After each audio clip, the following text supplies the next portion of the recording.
Hey guys, this is Dom from Pie for Life Games, and I'm here with another top 32 deck profile from the Luxury Championship Series with fellow teammate Kyle Jones. How you doing, bud? Pretty good. So unfortunately, you took a rough top 32 match in the mirror, but hey, you still had a pretty good tournament overall, so can't complain about that. Yeah, game three, he sold two turns in a row. He ended his first turn on like five in hand, five back row. All three of the Eldritch traps interact on my turn, and just like two lords and a Macabre, and I was just like, oh. And then I couldn't. I almost cracked it, and then he just kept drawing Alistair on me, and I'm like, this is rough. Then my only other loss was in the last round of Swiss. I got second after Swiss, losing to the Rock deck after losing roll again.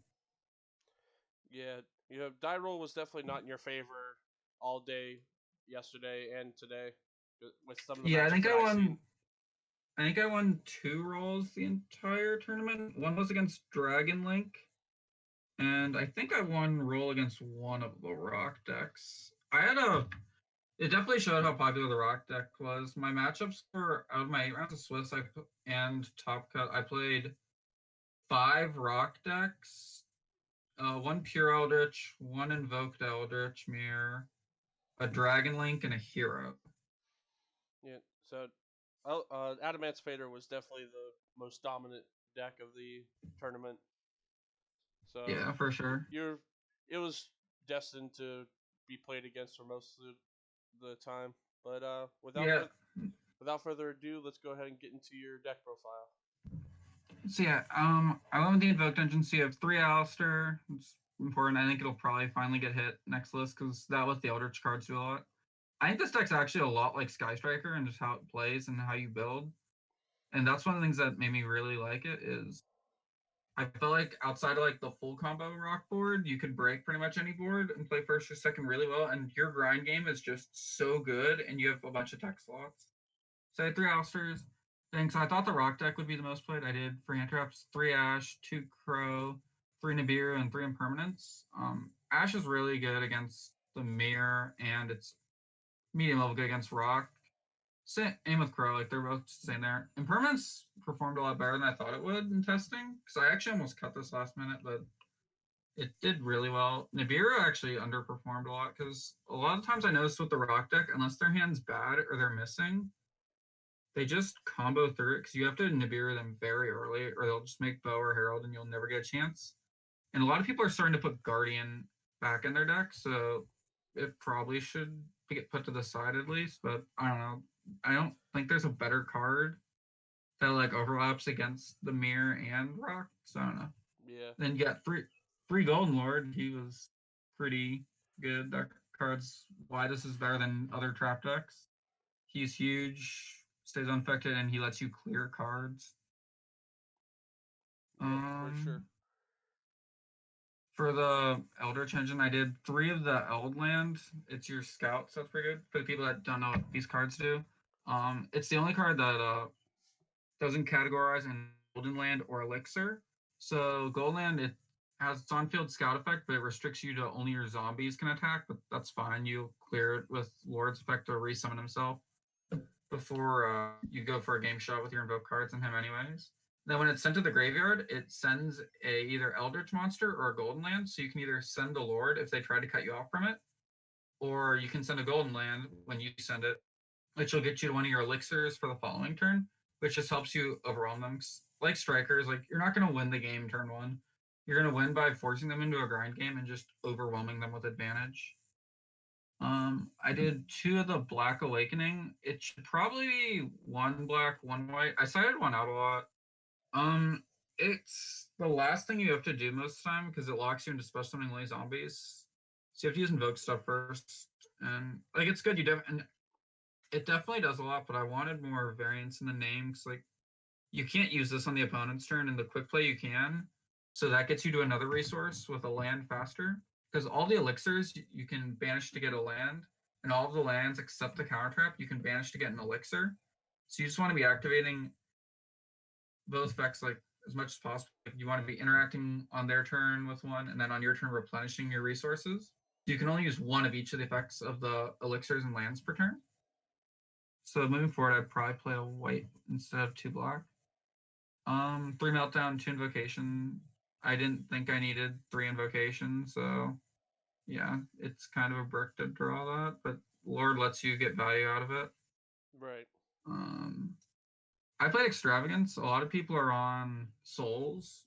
One of the big things I had an issue with was Souls took away from some of my tech slots, and I didn't think my extra deck was that important with like the variants to play like a bunch of cards that I wanted to put in a brick card to play with Souls. Because you either have to play Apprentice Illusion, or that one monster from a tin that special summons itself if they hand trap your Souls or Alistairs, which is good, but if you play that to get value out of it, you needed to also play the Spellbook engine, which was just more slots I didn't think I wanted to commit just to draw power. And Right. Extravagance is really good. Like, I did a lot of math for figuring out the ratios for my extra deck, and every time I resolved Extravagance, I think almost every time I resolved it, I won. Every time I did resolve it, very ahead. And you don't need to summon Invoke Fusions more than twice. Like, you'll start off with a Macabre, and you'll finish with a Purgatrio or a second Macabre, depending on what you banished. And it's just fine. Like, the only time it can really backfire is if you lose all 3 Macabres, but that thankfully didn't happen to me. Like, I got put on 1 during most of my Extravagances, but it's fine. Like, unless you lose all of your Invoked Fusions, you're fine. And then the 1 Terraforming for the Meltdown. So for traps, you got 3 Conquistador. That's it's so the traps all have a on. They're all the Conquistador and the Haquero are trap monsters that, when summoned on resolution, they get an effect. So if you have Golden Lord, that's a big part of the mirrors. You have to keep Golden Lord off the board, so the trap monsters don't really do anything besides be trap monsters. So Conquistador is a non-targeting remover. It does target. I'm lying. Does it? Let me check. It does not target. Okay, that's what I thought. So it's a non-targeting removal of a face-up card, which is really huge. Just having on-demand spot removal. Like, I got Mystic Mind in the event, and first I was like, "Oh, that's kind of rough." And I'm like, "Wait a minute, no, I can just take a turn to set up and just Conquistador pop it and kill him." And that happened. And then I said what that Haquero is the other trap monster. That one's a DD Crow, which is really huge in the mirror match because you're just trying to banish their Golden Lords and banish their traps, just cut them off from resources. Right. And if you clear all 3 of their lords, they can't really get back into it. And then there's 3 Scarlet. This is the best non-trap monster. So it's the best elixir because you can set it and it just gets you to lure on their turn, and you can use it immediately, and it just gets you to lord real fast. It doesn't restrict. Well, it restricts you, but it restricts you on their turn, which is why it's better than black. And then you have the counter trap that's broken. You want to make sure you have resources before you use it because you want to make sure you can keep it going. But sometimes you'll just take a real strong turn on board where you use that to just seal the games. That's the most impactful. Negating just by tributing is pretty good. And then the impermanences. Did I cover the main deck good enough? Do you have any questions? Nope. Everything seems to be pretty straightforward. Was there anything in the main that you would want to change at all?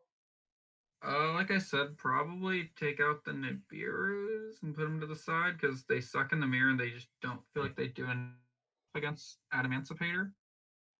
Maybe try Souls because I know a lot of people are playing Souls, and Souls single-handedly did destroy me in top 32. But Yeah. All right. Side or extra, whichever one you want to go with first. sure. So I cited the artifacts. You get to see the scythe and the 3 sanctums because the only thing I thought you needed a turn 1 out for was the Adamancipator deck, and that will end their turn very, very easily. Because then they can't overwhelm me. Like, the only real power play they have is swarming the board to just not die and block dragon. But that's not that good, and you should be able to beat that if your hand's playable. I cited a 3rd DD Crow because it's really good in the mirror. Because you just want to clear their lords.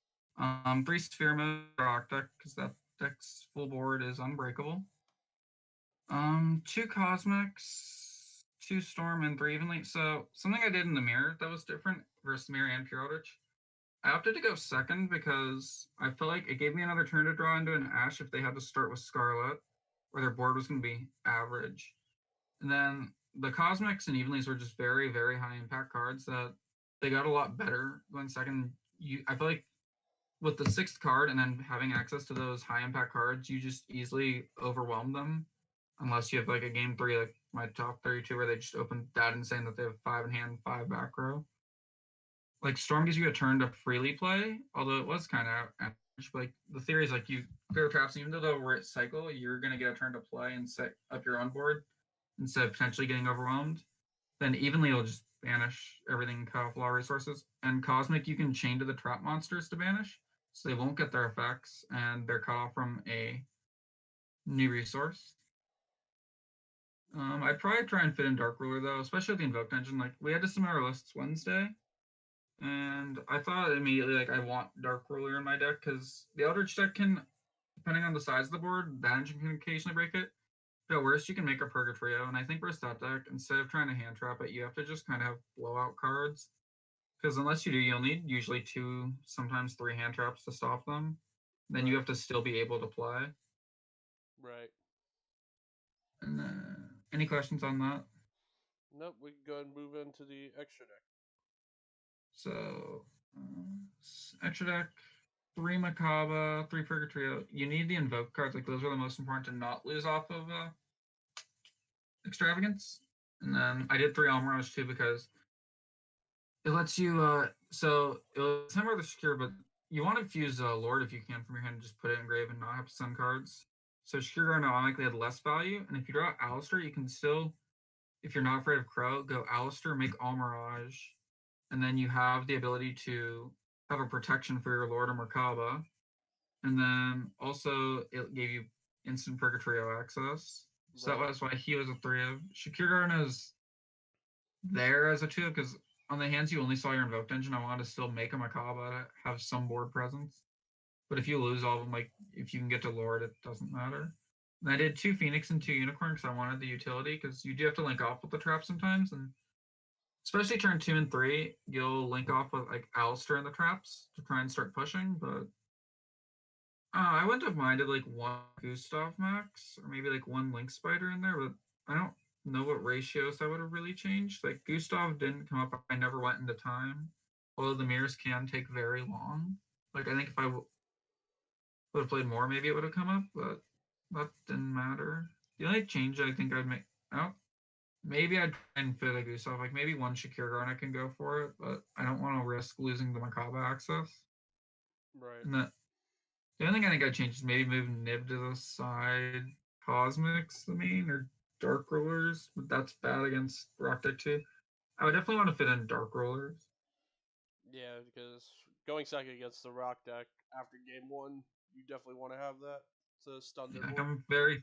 I'm very thankful I was able to break a lot of the boards that I had to deal with games 2 and 3. Like out of the 5 Rock decks I lost Arrow to, I won 2 of the game 1s. Because game 1 was just very hard because they always combo. Right. Unless their hand is medium or they miss. Right. So, just one quick question. If you decided that you wanted to cut the extravagance for the Souls engine, how would your extra deck shape up a little differently? Would you cut down on Macabas, Purgatrios, maybe? The Almirage? Yeah, it would be either maybe Macabre. Macabre would probably go down to 2.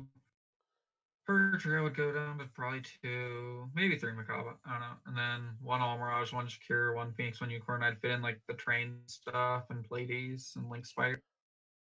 I gotcha. Yeah. So yeah, that's that. I want to give the most important shout out to my friend Matthew, who I was trying to figure out what to play, and he was like, "Play this deck. It feels a lot like Striker."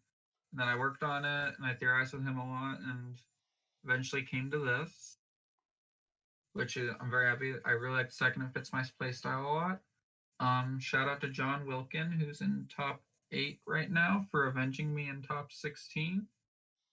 I hope he wins the event. Shout out to everyone on Pie for Life, like Dom, Craig, Alex, Joe, Mike, and Matt. They all watched me online at some point during both days. Yang encouraged me a lot when I was talking to him last night and wants to learn about the deck, which is cool. Shout out to Corey because he did help theorize a little during the week. Shout out to everyone on Pi for Life, especially Dom for doing this, and especially Matthew for giving me the deck idea. All right. Well, thank you, Kyle, for the deck profile, and congratulations again on getting to top 32. And if you guys enjoyed this deck profile, leave a like and subscribe to the channel for more future competitive Yu-Gi-Oh content. And this is Dom from Pi for Life signing out.